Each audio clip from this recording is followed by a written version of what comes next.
예, 귀한 찬양 감사를 드립니다. 오늘 우리가 읽은 성경 말씀을 보면 마치 법정의 재판정에 서 있다라고 하는 것을 생각하게 합니다. 로마서 3장에서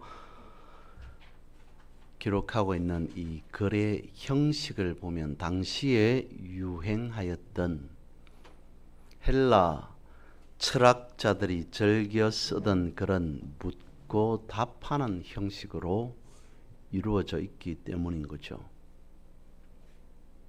로마 교회라고 하는 것을 놓고 봤을 때 이방인들과 유대인들을 품고 있는 교회였습니다. 그 때문에 저들에게 로마 교회에게 친숙한 방식으로 다가간 것이 로마서요, 그리고 오늘 우리가 읽은 본문의 말씀이라는 것이죠. 이렇게 묻고 법정에서 묻고 답하는 것과 같은 이 대화 형식에는 당시에 로마 교회를 향한 메시지임과 더불어서 그 안에는 사도 바울도 포함되어 있고 그리고 오늘 우리 또한 포함되어 있다라고 볼 수 있습니다. 3장이 시작하는 가운데에 이렇게 되어 있습니다. 유대인이 낳은 것이 무엇입니까? 할례의 유익은 또한 무엇입니까? 라고 묻고 있죠. 도대체 유대인이라고 해서 그리고 할례 받는다고 해서 특별한 것이 무엇입니까? 라고 하는 말 안에는 우리가 볼 때는 나은 것이 없어 보입니다. 유익이 없어 보입니다. 특별한 것이 없어 보이는데 과연 무엇입니까? 라고 말할 때에 답은 범사에 많습니다. 라고 되어 있습니다. 유대인이라고 할례를 받는다고 특별하지 않습니다. 라고 말했다든지 아니면 이렇게 특별합니다. 저렇게 특별합니다. 라고 다른 점을, 차이점을 말하든지 해야 되는데 답은 범사에 많습니다. 라고 말합니다. 부정을 하는 것이 아니라 인정합니다. 그 인정 가운데에 오히려 더 크다라고 말합니다. 다시 말씀을 드리면 특별하진 않습니다. 특별한 것 없습니다. 다 같습니다. 라고 하는 것을 인정한다는 거죠. 그런데 그 뒤에 말씀에 보면 그렇게 되어 있습니다. 그들이 하나님의 말씀을 맡았습니다. 특별하게 보이진 않을지라도 특별한 것이 있음을 말합니다. 그 특별함이 무엇이라고 말하냐면 하나님의 말씀을 맡았기 때문이다 라고 말합니다. 맡는다 내지는 누구에게인가 무엇을 맡긴다 라고 했을 때는 두 가지가 동시에 따라갑니다. 첫 번째 하나는 신뢰라고 하는 것이고 그 다음은 책임이라는 것입니다. 우리가 은행에 예금을 합니다. 그러면 거기에는 반드시 신뢰라고 하는 것이 깔려져 있습니다. 예금을 하는 사람이, 그러니까 돈을 맡기는 사람이 은행을 신뢰하니까 돈을 맡기겠죠. 돈을 맡은 은행은 어떻습니까? 책임을 가지고 있습니다. 예를 들어서 이런 돈을 맡기면 우리가 이자를 이만큼 지급하겠습니다. 지불하겠습니다. 라고 했다면 그 이자에 대한 책임을 집니다. 원금에 대한 책임 반드시 지게 되어 있습니다. 신뢰만 있고 책임은 없다. 책임은 있는데 신뢰가 없다. 어떤 사람이 내 돈을 맡기겠습니까? 하나님의 말씀을 우리가 들고 섰습니다. 당시에 교회를 향해서도 그랬다는 거죠. 하나님의 말씀을 들고 섰습니다. 말씀을 취사 선택합니다. 우리가 생각할 때 이 말씀은 나에게 도움이 되고 덕이 되고 복이 될 것 같아 라고 하는 말씀을 그런 말씀만 선호합니다. 그런데 정작 이런 말씀 저런 말씀을 받아들이는 것에 있어서는 좋아하는데 말씀대로 살아가지는 않습니다. 이 말씀은 이렇게 좋아, 저 말씀은 저렇게 해서 좋다라고 말하지만 정작 말씀대로 살아가지 않습니다.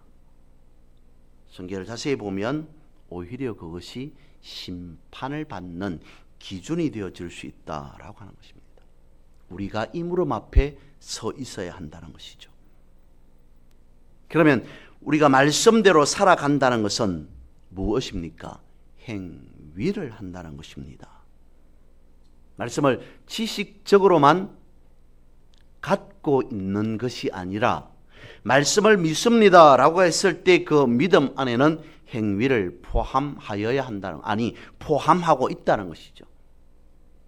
그러면 우리는 쉽게 이렇게 생각할 수 있습니다. 행위를 지나치게 강조하는 것은 그러면 율법 아닙니까? 예, 맞죠. 성경은 수도 없이 율법에 대한 것을 지적하고 있습니다. 왜 그렇습니까? 율법에 대한 부분을 지적하는 것은 다른 것은 내려놓고 율법에 대한 행위만을 강조하고 있기 때문에, 그래서 율법에 대한 문제를 지적합니다. 정확하게 말씀을 드리면 내용은 접어두고 그 율법이 가지고 있는 행위만을 강조하고 있기 때문에 율법에 문제가 있는 것처럼 그렇게 인식하게 되었다는 것입니다. 다른 것도 아닌 신약 성경, 새신서, 특히 갈라디아서 같은 것에 보면 율법에 대한 문제를 여러 가지 파헤쳐 놓고 있습니다. 설명해 놓고 있습니다. 그러면서 하는 말이 우리가 율법으로 구원을 받을 수 있는 것이 아니라, 율법으로 어려워질 수 있는 것이 아니라 믿음으로 구원받고 믿음으로 어려워집니다 라고 말씀하고 있습니다. 율법의 행위가 문제가 아니라 믿음이 문제입니다 라고 하면서 믿음을 강조하고 있습니다. 맞습니다. 율법에서 벗어나서 믿음이라고 하는 곳으로 가야 하는 것이 당연합니다. 그런데 우리는 분별해야 됩니다. 구별해야 됩니다. 율법은 나쁜 것이고 믿음은 좋은 것이구나 라고 생각해서는 안 된다는 것이죠. 왜 그러냐면 짚고 넘어가야 할 것이 있기 때문입니다. 지난번에도 말씀을 드렸습니다. 성경에서 끊임없이 하나님이 이러시되, 예수 그리스도께서 이러시되, 하나님이 말씀하셨다라고 하는 그 말씀을 원어에서 살펴보면 다 바르다라고 하는 것을 말씀을 드렸습니다. 하나님이 태초에 천지를 창조하시니라 라고 하시면서 하나님이 이러시되 라고 하는 것은 원어로 보면 다바르가 아닌 아마르라고 되어 있습니다. 이 이러시되 라고 하는 말씀이 아마르로서 상당히 많이 표현되어 있습니다. 그런데 아마르나 다바르라 거의 대동소이한 의미를 가지고 있어요. 어거는, 그 말의 뿌리는 같은 것에서 시작되었습니다. 아무튼 그것이 아바르든 다바르든 우리가 품고 있어야, 우리가 생각해야 할 말씀은 이렇다는, 빛이 있으라 하시니 빛이 있었고, 하나님께서 말씀하신과 동시에, 동시라고 말하기는 그럴 수 있겠습니다만은, 빛이 있으라 말씀하시니 빛이 있었다라고 하는 사건을 성경은 분명히 창세기에서부터 우리에게 가르쳐 주고 있습니다. 말씀이라고 하는 것이, 말하다라고 하는 것이 무엇이냐, 단순히 말해서 그치는 것이 아니다라고 하는 것을 보여주고 있습니다. 성경은 계속적으로 말씀하고 있습니다. 말씀이 육신이 되었다. 우리가 늘상 말하는 그 말이 그냥 말에서 그쳐지는 것이 아니라 사건이 된다는 것입니다. 행위가 되어진다는 것입니다. 말씀이 육신이 되었다라고 말하는 것 자체가 다바르라고 하는 의미를 품고 있다는 것이죠. 말씀하신 그것이 그대로 나타났기 때문에, 행위로 나타난 것이기 때문에 말씀이 육신이 되었다라고 말한다는 것입니다. 그래서 우리가 생각해야 할 것은 율법 자체를 결코 무시해서는 안 된다는 것입니다. 중요한 것은 말은 곧 행위라는 것이죠. 성경 계속적으로 말씀하고 있습니다. 하나님의 말씀은 살았고 라고 말씀하십니다. 하나님의 말씀이 살아서 숨을 쉬며 우리처럼 걷기도 하고 달려가기도 하고 음식을 섭취하기도 합니까? 하나님의 말씀이 살았다라고 하는 것은 하나님께서 말씀하신 그것이 곧 행위로 나타나고 드러난다는 것입니다. 말씀 자체가 육신이라는 것입니다. 사건이고 행위로 나타나는 것이라는 것이죠. 계속 말씀을 드립니다. 믿음이라고 하는 것을 성경 히브리서 11장 1절은 말씀하고 있습니다. 믿음은 바라는 것들의 실상이요 보이지 않는 것의 증거라라고 말씀하십니다.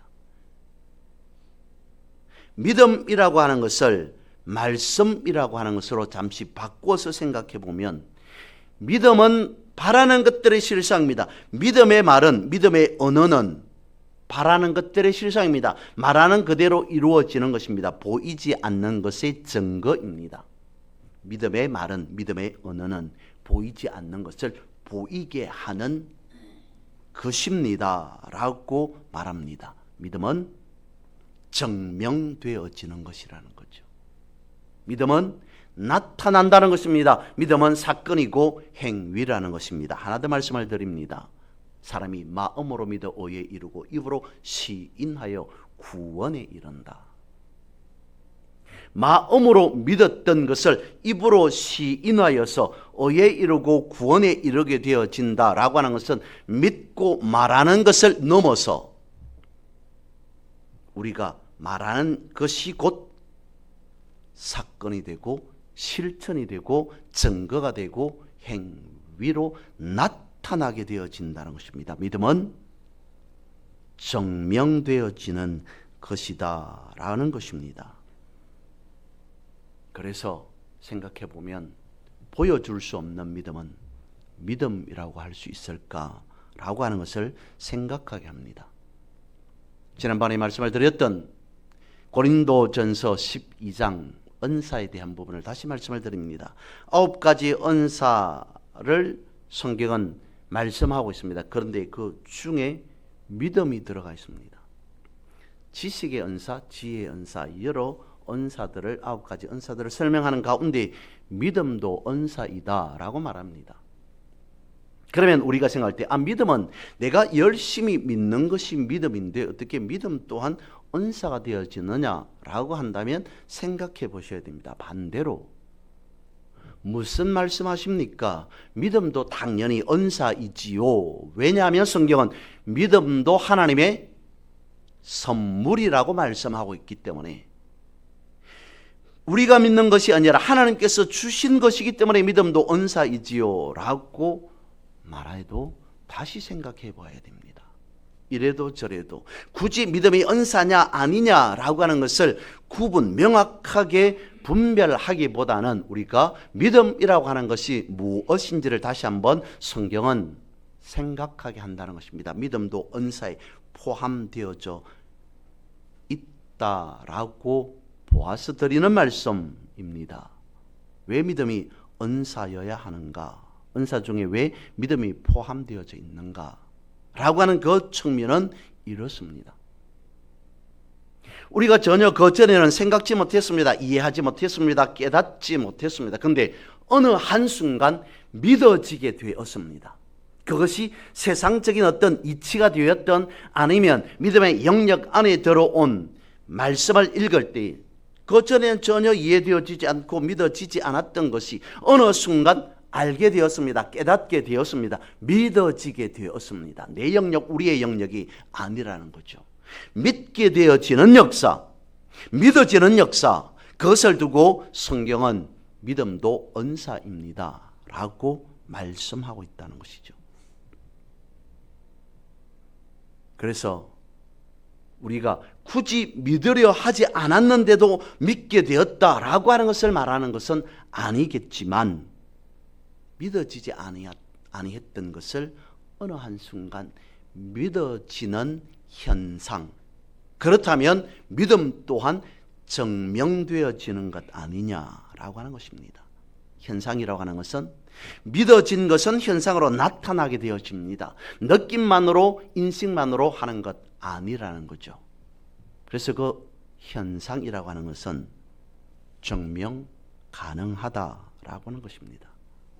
믿음은 드러나는 증거요 행위라는 것이죠. 율법에서 생각해 보면 예수님께서 말씀하십니다. 내가 율법을 폐하러 온 것이 아니라 율법을 완성하러 오셨다라고 말씀하십니다. 그러면 예수님께서 완성시키고자 하신, 완성케 하셨던 율법이란 무엇이겠습니까? 바꿔 생각해 보면 복음이죠. 예수님께서 율법을 완성하신 그 완성은 복음으로 완성하신 겁니다. 그러면 예수님 안에만 복음이 있고 나타내 보여지지도 않았고 말씀하지도 않았습니까? 나타났습니다. 복음이라고 하는 것이 이것이다. 하나님의 나라라고 하는 것이 이것이다. 하나님의 형상이라고 하는 것이 이것이다. 예수 믿는 사람이라고 하는 삶이 이런 것이다 라는 것을 정확하게 나타내 보여주셨습니다. 이것으로 증거하셨습니다. 저것으로 증명하셨습니다. 믿음이든 율법이든 복음이든 보여준다는 것입니다. 그래서 사도 바울이 오늘 본문의 뒤로 가보면 로마서 7장에 보면 그렇게 되어 있습니다. 율법이 죄냐? 그건 아니다 라고 말합니다. 왜 그럴까요? 우리는 하나님의 형상으로 지은 바 된 자들이기 때문이라는 것이죠. 율법 자체에 문제가 있는 것 아닙니다. 그러면 믿음만 강조한다고 문제가 되어지겠습니까? 복음, 이런 것은 저런 것은 문제되어지지 않습니다. 그러면 우리는 완벽해야 합니다. 완전해야 됩니다. 근데 나와 더불어서 주변을 돌아보면 어떻습니까? 불안투성입니다. 불명확합니다. 불완전합니다. 이해되어지지 않은 것이 너무 많습니다. 그것을 오늘 성경은 이렇게 말씀하고 있습니다. 의인이 없기 때문이다 라고 말씀합니다. 그러면 사람은 항상 악하다는 것입니까? 생각해 보아야 합니다. 살아가면서 우리는 그렇게 생각하고 사람들은 말을 합니다. 좋은 것이 좋다라고 말합니다. 좋은 것이 좋다라고 하는 것을 조금 지나치게 생각해 보면 사람인 우리에게 항상 좋은 일만 있으면 어떻게 되어지는가? 그런 말이 있습니다. 햇빛만 있다면, 햇빛만 있는 곳은 사막이다 라고 말합니다. 바람도 없고 구름도 없고 비도 없고 그래서 물도 없습니다. 밤도 없습니다. 낮만 있습니다.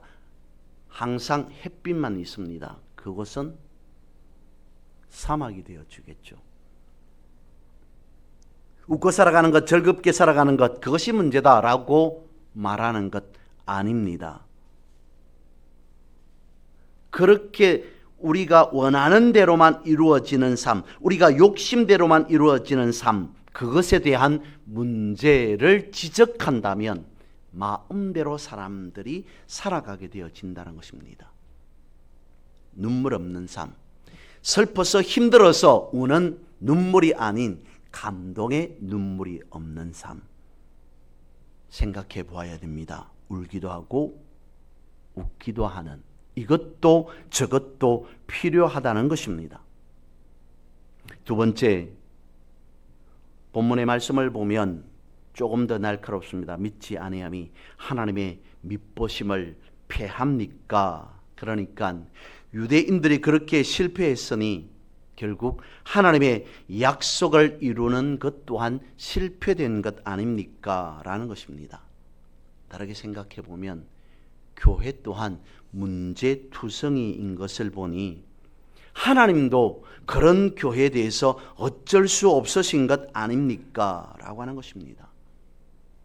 여기서 우리는 다시 묻고 확인해야 됩니다. 무엇을요? 사람이 실패했다는 것이 하나님의 실패했다는 것인가? 라는 것이죠. 우리의 실패가 하나님의 실패냐는 것입니다. 그래서 사전은 말씀하고 있습니다. 그럴 수 없느니라. 사람은 다 거짓되되 오직 하나님은 참되십니다. 라고 말합니다. 아닙니다. 사람에게 잘못이 있을지라도, 사람에게 문제가 있을지라도 그 문제가 결국 하나님에게도 문제가 있다라고 하는 것으로 결국 연결시켜서는 안 됩니다. 라고 말하는 것입니다. 예를 들어서 봅니다. 성경 하나님께서 다윗을 믿음의 사람으로 보았습니다. 어려운 사람으로 보았습니다. 과연 흠없고 티가 없는 사람이 다윗이었습니까? 아닙니다. 오늘 법적인 용어대로 한다면 살인, 교사죄 로부터 시작해서 몇몇 평생 감옥에 있어야 할 인물처럼 보일 수밖에 없는 사람이 다윗입니다. 그럼에도 성경은 아니 하나님은 그를 어렵게 보셨습니다. 내 편이다. 하나님의 사람이다 라고 보셨다는 것입니다. 오늘 우리가 가진 본문 4절은 시편 51편 4절을 연상하면서 생각하면서 기록한 것이라고 볼 수 있습니다. 주께서 말씀하실 때 오롯이다 하고 주께서 심판하실 때에 순전하시다 하리이다. 다윗의 회개에서 나온 시이기도 합니다. 가장 깊은 실패의 자리, 그곳에 가장 선명한 하나님의 어로심이 증거되어지더라 라고 하는 역설적인 이야기인 것이죠.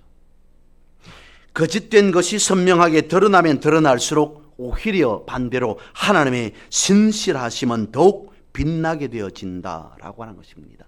그러면 또 물음이 생기게 되어지죠. 세 번째의 반론은 더욱 교묘하게 되어집니다. 5절에 있는 말씀입니다. 우리의 불의가 하나님의 의를 드러나게 하면 무엇이냐면 우리의 죄가 하나님의 의로움을 돋보이게 하는 것이라면 우리는 그러면 더욱 죄를 많이 지어야 한다는 것입니까? 라는 물음이기 때문입니다. 이 물음 앞에 바울은 단호합니다. 그들이 정죄받는 것이 마땅합니다 라고 8절에 말하고 있습니다.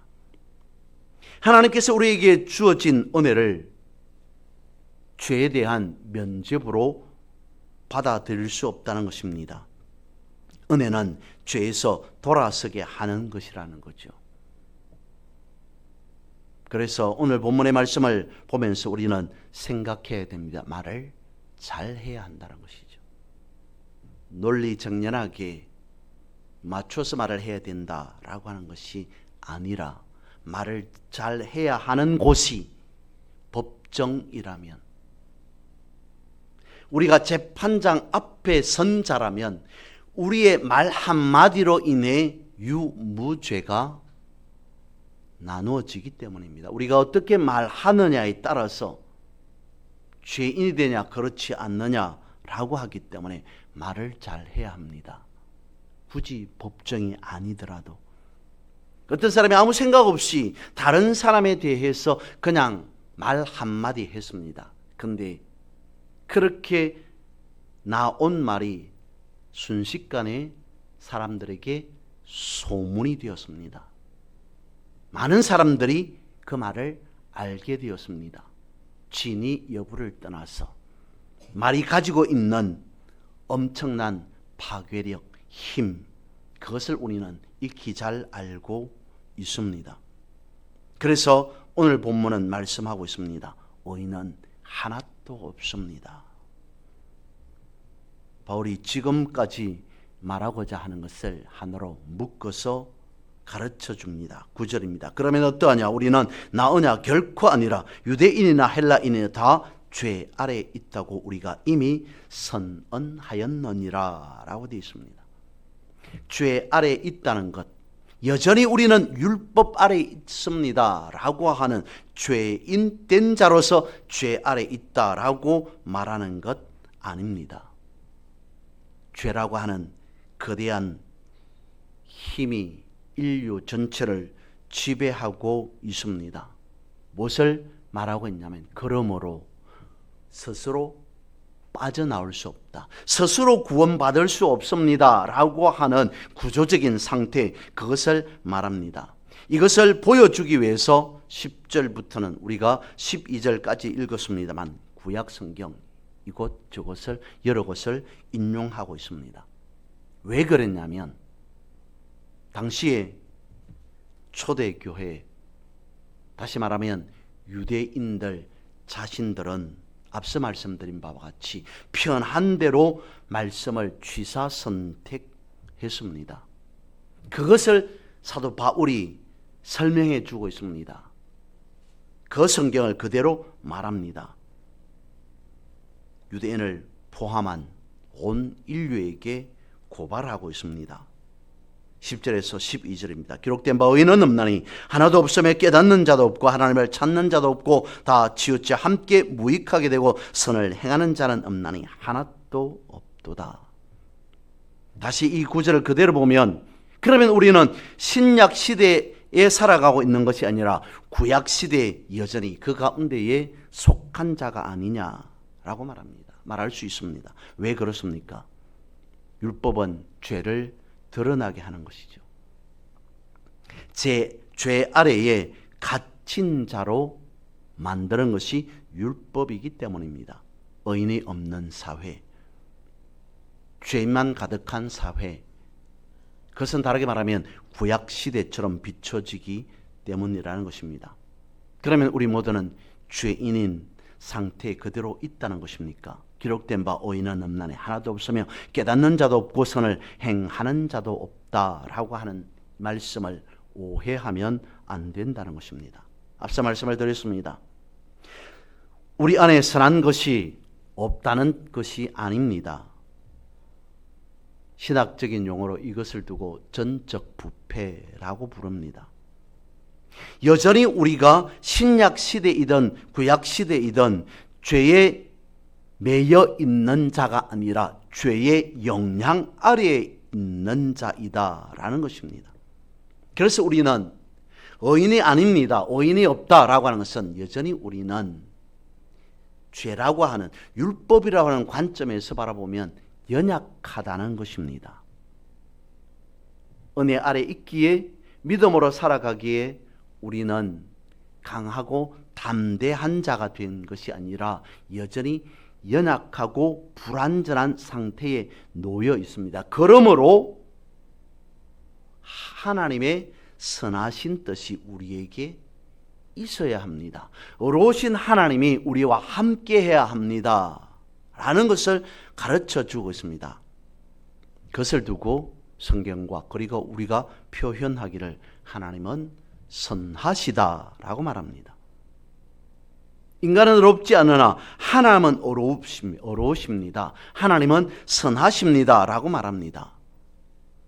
그렇다면 하나님의 의로움, 하나님의 선하심이라고 하는 것은 무엇인가? 신학이라고 하는 것에 조직 신학이라는 것이 있습니다. 신학의 한 부분이죠.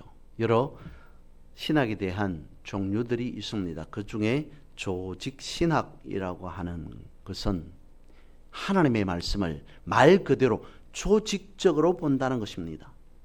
조금 다르게 말하면 하나님의 말씀은 조직적이라는 것입니다. 그런데 성경이 하나님의 말씀이 그렇게 조직신학처럼 조직적이지 않습니다. 조직신학적으로 보면, 조직신학의 안에서 보면 하나님의 말씀이 조직적이어야 하는데 그렇지 않습니다. 조직신학 안에서 설명되어지지도 이해되어지지도 않는 말씀이 분명 존재합니다. 그럼에도 어떻게 조직신학이 있을 수 있습니까? 조직신학은 그렇게 합니다. 더 이상 설명되고 이해되어지지 않는 부분은 잘라내 버립니다. 조직 신학 안에 포함시키지 않습니다. 그렇게 하면 조직 신학이 성립되어지지 않기 때문인 것이죠. 조직 신학 안으로 들어오지 않는 하나님의 말씀은 내려놓습니다. 그렇게 형성된 것이 조직 신학이라는 것이죠. 성경을 조직 신학 안에 맞추었습니다. 이것을 말씀을 드리고 싶었습니다.